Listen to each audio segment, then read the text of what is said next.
Ils n'ont qu'une seule consigne, rester sur leurs roues. Et avoir l'arrivée surréaliste de cette 9e étape, c'est déjà beaucoup. Pour le reste, il n'y a pas de règles et pas énormément de respect entre Carlos Sainz et Nasser Al-Attiyah. À voir ce duel de chiffonniers, Chris Nissen, le grand patron de Volkswagen, va peut-être réviser son jugement. Car de ce Grand Prix des Sables, il n'y aura qu'un seul vainqueur ou deux grands perdants. Tous les coups sont permis et dans l'histoire, il y en a un que ça ne fait pas rire du tout.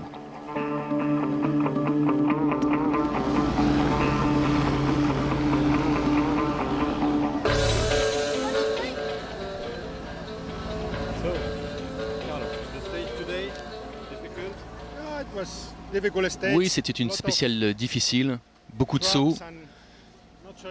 C'était vraiment pas facile, mais bon, tout va bien.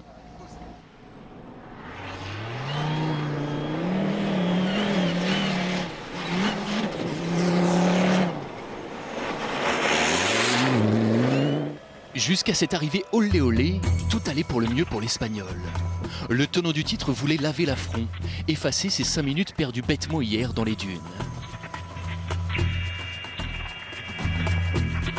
À la recherche du temps perdu, le Madrilène sort le grand jeu. Après 2 victoires consécutives d'Al-Attiyah, le Matador réplique. Flashé à plus de 160 km/h, Sainz file droit vers sa 5e victoire sur ce Dakar, la 23e de sa carrière. Mais surtout, l'Espagnol reprend du temps à son meilleur ennemi. Il a même fait la moitié du chemin.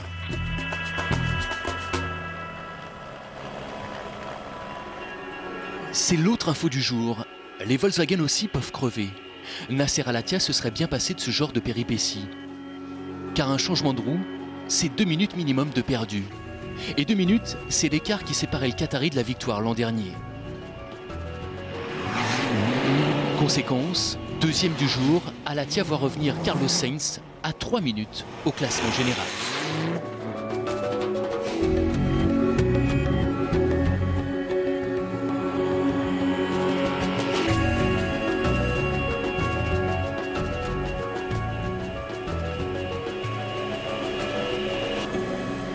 Derrière ces 2 fous furieux, Giniel De Villiers, 3e de l'étape à 9 minutes, assure un nouveau triplé Volkswagen. À plus d'1 heure de ses doudingues de coéquipiers, le Sud-Africain ne peut compter que sur un coup du sort pour l'emporter. Sait-on jamais? Il faut croire au miracle. Regardez Stéphane Peterhansel. Pas de crevaison aujourd'hui pour la BMW. Plus sérieusement, le Français signe le 4e temps du jour au milieu des camions. Côté tricolore, soulignons la performance de Christian Lavieille, 9e du jour et 8e du général, suivi de près par Ronan Chabot et son buggy blanc, 14e du classement.